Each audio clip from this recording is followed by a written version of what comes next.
For the last 3 weeks, we've been talking about the Good Samaritan and how the different characters in this parable represent a problem with compassion.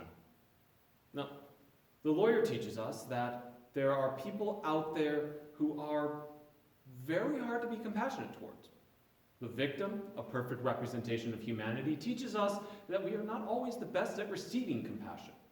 The priest and the Levite teach us that we are distracted people. However, one question still remains. We'll assume that you've taken to heart the messages of the last 3 sermons.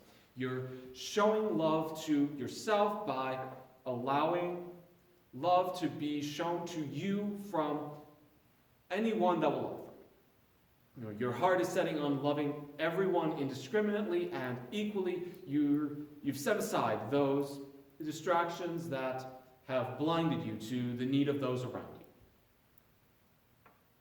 But what if your compassion towards others is rejected? Well, this is the issue that the Samaritan risked running into. First, let's start off with a quick question. What is a Samaritan? Literally, it is someone who lived in the region of Samaria towards the northern end of modern-day Israel. They were a collection of people that were who were looked down upon by their fellow Jews because of their adherence to the law. As I mentioned in previous weeks, there were many people focused on the law. Lawyers or scribes, Levites, priesthood, Pharisees, other religious leaders. If you don't follow the rules of the law, you were frowned upon. You were looked at as a heathen and an outcast. People thought you were unable to be saved and therefore were cast aside. Well, the Samaritans, it turns out, actually were Jews. But they didn't follow all the rules in the law. Samaritans thought that Mount Gerizim, not Jerusalem, was the religious center. Samaritans had different practices as to the cleanliness of vessels and coming into contact with one another. This disagreement went both ways, though. Just as the Jews did not like the Samaritans really didn't like Israelite Jews either.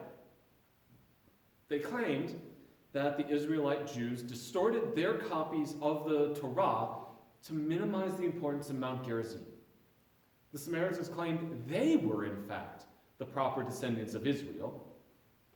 Suffice to say, this was very much an intense rivalry. This separation is what makes this story all the more incredible then. So the man on the side of the road has been beaten, and 2 persons of the same culture as him have passed him by.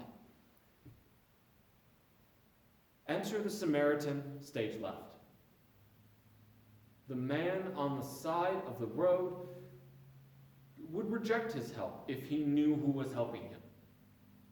Samaritan's culture would have easily made it easy for him to spit on or even kick the man while he's down. But he doesn't. The Samaritan stops.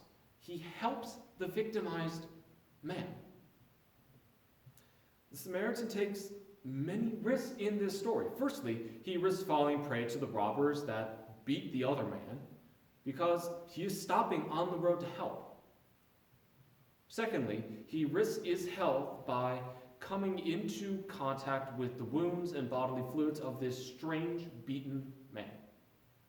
Lastly, he risks a 2-fold rejection, both from the Israelite because of who he is and from fellow Samaritans because of who he helps.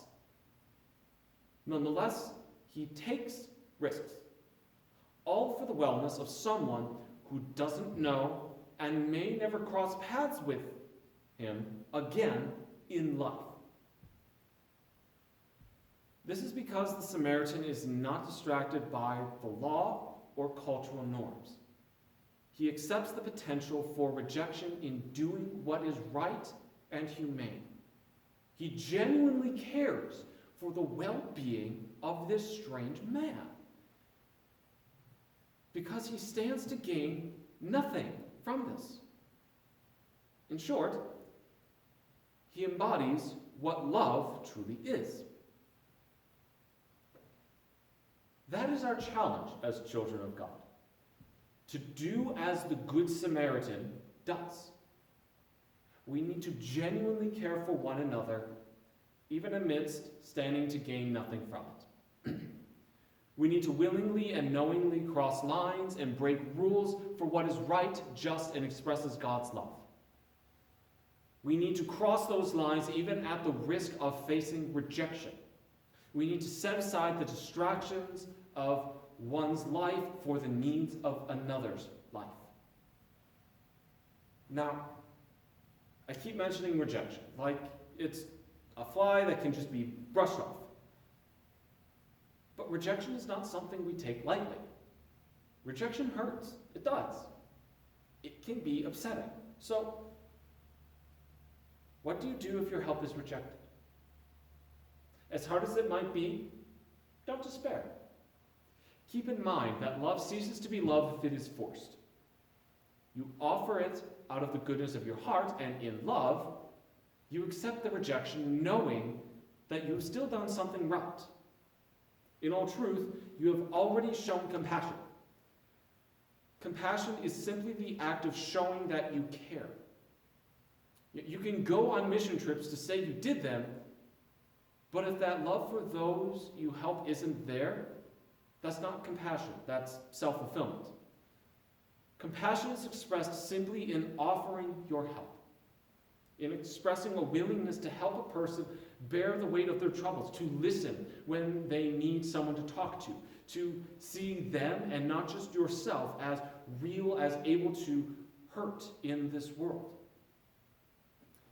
That is what makes the Good Samaritan good.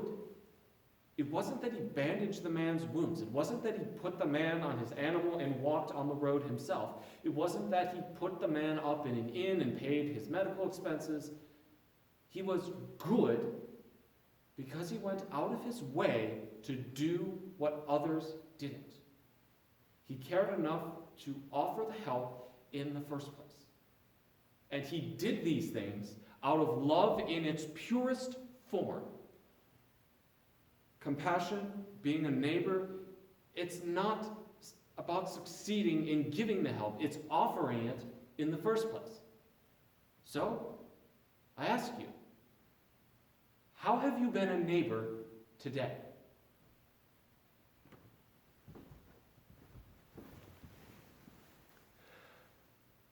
Hi, everyone. Thank you for watching that sermon. Hope you got something out of it. I definitely got something out of both writing it and preaching it.